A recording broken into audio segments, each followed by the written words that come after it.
मैं धन्यवाद अदा करना चाहता हूँ भाई सुरेंद्र यादव जी का और समिति के सभी साथियों का कि जिन्होंने बरसों बाद मुझको ये आदेश दिया कि बाबा साहब की जन्म जयंती पर आपको अम्बेडकर पार्क में आना है।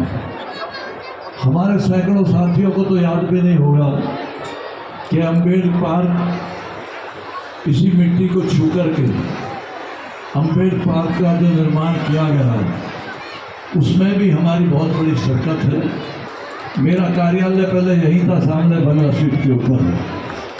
हमारे सैकड़ों दर्जनों साथी यहाँ पुराना दिया और समिति के जो आयोजकगण हैं सभी साथी, कई पुराने साथी हैं, कई नए नौजवान हैं, इसमें कोई दो राय नहीं। मुझसे ज़्यादा बेहतर आप बाबा साहब के बारे में जानते हैं, लेकिन मैं इतना ज़रूर जानता हूँ कि जिस व्यक्ति में स्वाभिमान कूट कूट कर भरा हो उसका नाम बाबा साहब भीमराव अम्बेडकर। जो आदमी अपने स्वाभिमान के साथ नहीं जीना चाहता या जीना चाहता है उसको आगे बढ़ने में कई कठिनाई, कई परेशानियाँ आती हैं।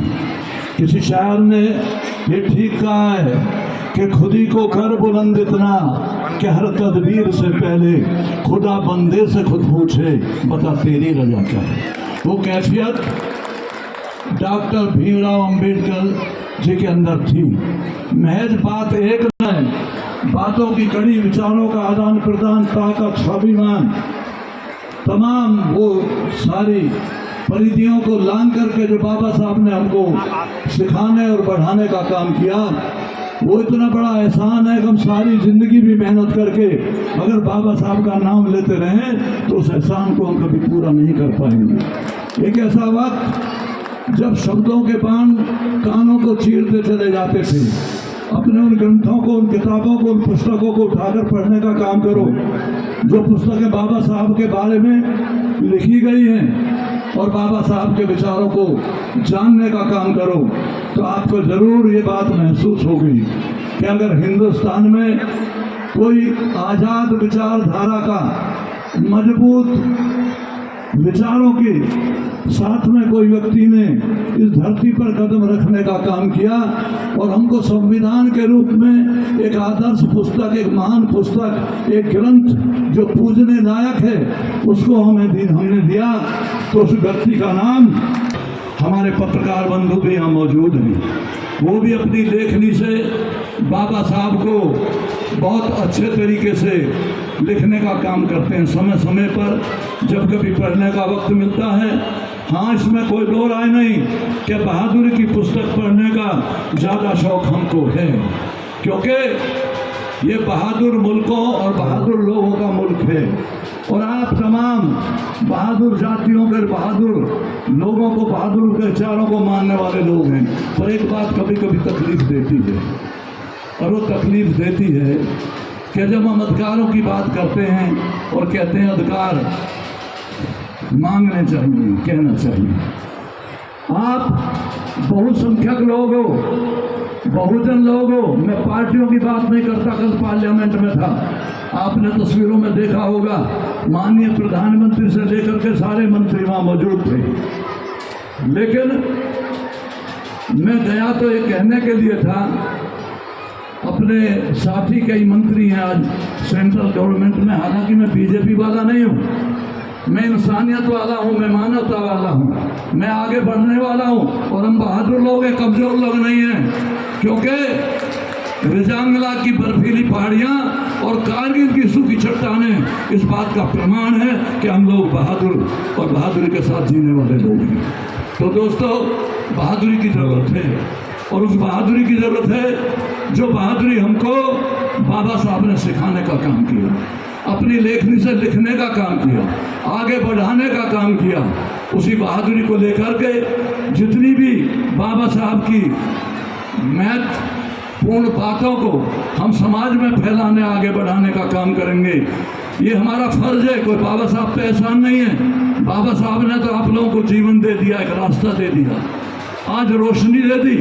लेकिन मैं ये भी ज़रूर बात करने गया था जो बात मैं कह नहीं सका वहाँ पे, केंद्रीय सरकार ने महिलाओं का आरक्षण दिया या देने की ताबीर बनाई, बहुत ही खुशी की बात है। लेकिन कहने में ये गया था कि वो दूर झोंपड़ी के अंधेरे में जो महिला हमारी बहन बेटी बैठी है उसको भी आरक्षण देने का काम करो, उसे वो ताकत देने का काम करो। पढ़े लिखे लोगों की बातें ठीक है, हमारा उससे कोई एतराज नहीं है, कोई बुराई नहीं है। संविधान जो हमसे कहता है, जो आपके हाथ में, बाबा साहब के हाथ में संविधान की किताब है, वो संविधान की किताब हमको यही कहती है कि स्वाभिमान के साथ जीने का काम करो और बाबा साहब की उन बातों का अनुसरण करने का काम करो।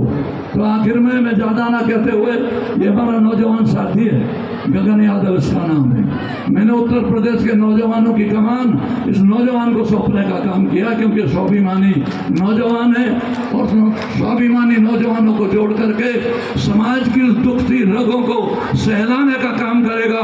उन गरीब किसानों को, मजदूरों को, मजलूमों को, मजबूरों को और मुश्किलों में जी रहे, अभाव भरे माहौल में रह रहे उन लोगों को ताकत देने का काम करेगा जिनको इसकी ज़रूरत है, उस विश्वास के साथ। इसलिए साथियों, मैं अपने तमाम पुराने साथियों को, पत्रकार बंधुओं को, भाई सिकंदर जी को और आयोजन कमेटी के तमाम सदस्यों को धन्यवाद देना चाहता हूं। मैं करीबन 15-20 साल बाद इस पार्क में दोबारा आया हूं, मेरे लिए ये खुशी की बात है। हालांकि मैं जानता हूं गाजियाबाद के चारों तरफ करीबन 18 बाबा साहब भीमराव अंबेडकर की प्रतिमा मेरे हाथ से ही लगाई हुई है, उनके नीचे पत्थर डीपी यादव का ही लगा है। तो हम उस विचारधारा के मानने वाले लोग हैं, जो विचारधारा इंसान को इंसान से मिलवाती हो, मानवता का दर्शन कराती हो, गरीब के दुख दर्द को सहलाने का काम करती हो और गरीब को आगे बढ़ाने का काम करती हो। तो ज़्यादा नहीं कहूँगा, मैं तो इतना ही कहना चाहूँगा सिकंदर भाई, आपकी आयोजन समिति के तमाम लोगों से कि तू अपनी ज़िंदगी को कायम कर तूफान की लहरों पर, किनारों का सहारा मत ले, किनारे टूट जाती हैं। और पत्रकार बंधु, पत्रकार साथी मुझसे पूछ रहा था घुसते हुए, क्या डीपी यादव जी बहुत दिनों बाद आए हो, कुछ अपने बारे में भी कहते चलो। तो मैं सिर्फ पत्रकार बंधु आपको इन 2 शब्दों के साथ बात समाप्त करूंगा कि आंधियों के बीच जो चलता हुआ मिल जाएगा, उस दिए से पूछना, मेरा पता मिल जाएगा। बहुत बहुत जय भीम, जय भीम। वासुपुंगला जी, धर्मेंद्र जी मंच पे आ जाए। राजकुमार जी आप भी आ जाए सर। और जनरल नॉलेज की एग्जाम दिए थे, उनके रिजल्ट अनाउंसमेंट बाकी हैं और यही देखते प्रशासन क्या करेगा, क्या उनके साथ होगा। भाई एडवोकेट रवि गौतम जो आगामी चुनावों में भी प्रत्याशी, एक भाई है हमारे श्रद्धेय रवि तुषार जी, जो कि होली एंजल स्कूल से, आपका बहुत बहुत स्वागत, साधुवाद। और एक पर्ची मेरे पास और है।